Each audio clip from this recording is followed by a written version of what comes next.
In the last 2 weeks, the People's Republic of China has launched a total of 155 warplanes into Taiwan's air defense identification zone. The United States said they were very concerned. There's been more than 500 such flights in the past 9 months. A Chinese military plane in southwestern Taiwan recently issued a warning from an island claimed to be owned by Beijing, adding to tensions in an already fragile region. The Chinese aircrafts are a complex problem in Asia. The United States and its allies have intensified their naval exercises as a result. Australia announced the purchase of nuclear submarines last month.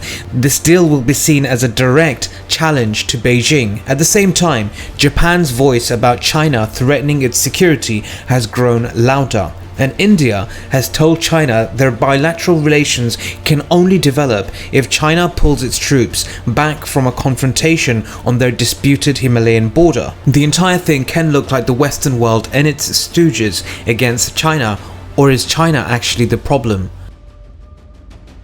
谁妄想这样干，必将在14多亿中国人民用血肉 Today's China has the world's second largest defense budget after the United States, which is around $209 billion this year. It allows the development of advanced weapons including the J-20, hypersonic missiles and aircraft carriers. And why shouldn't China continue to produce and ultimately be prepared enough to defend itself? There's large US military presence in Japan, South Korea and Guam, which continue to threaten China, especially since the US is pulling out from the Muslim world and focusing all their energy and interest in the Indo-Pacific region in order to counter China, and that's not a secret anymore. In a speech this week, US Navy Secretary Carlos del Toro told cadets that China will become a challenge that defines your naval life and that Beijing is using its military to control international waters.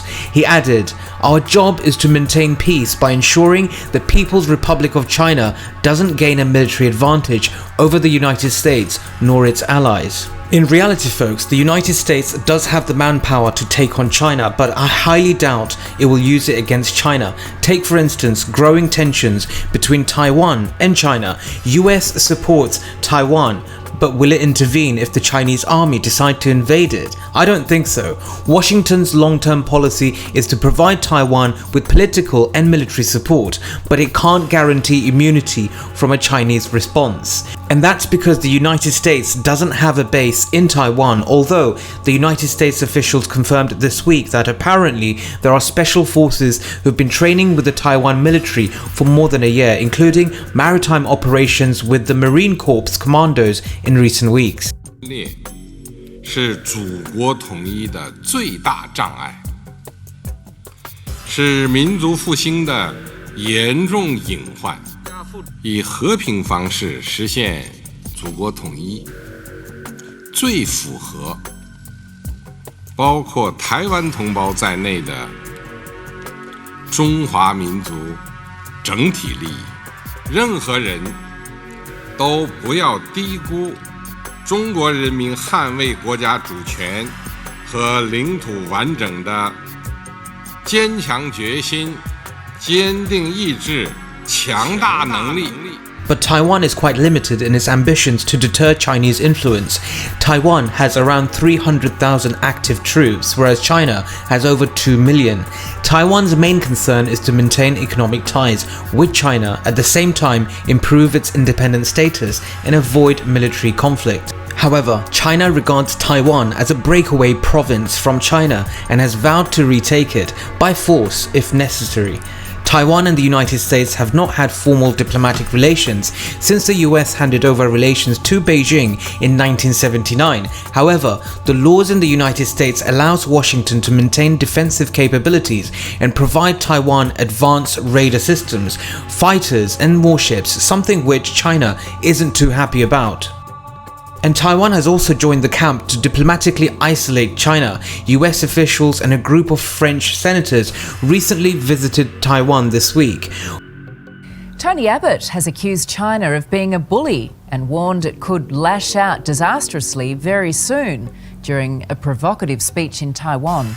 The former PM's remarks are expected to anger the Chinese government at a time of heightened tensions between Australia and Beijing. Tony Abbott also expressed his enthusiastic support for the Taiwan government.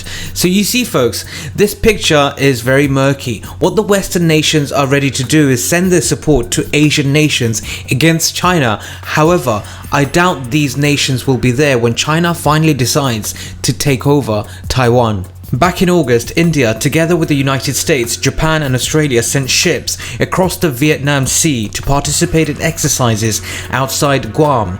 Guam is an island, an unincorporated territory of the United States in the North Pacific Ocean.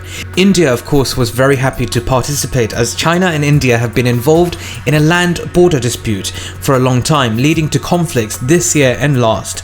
India is also concerned about the growing number of Chinese scientific research vessels and fishing vessels in the Indian Ocean. The vessels and fishing vessels are permitted under international law, but according to the Indian government, these Chinese vessels are collecting data for military purposes. So Biden has decided to form stronger ties with Prime Minister Narendra Modi.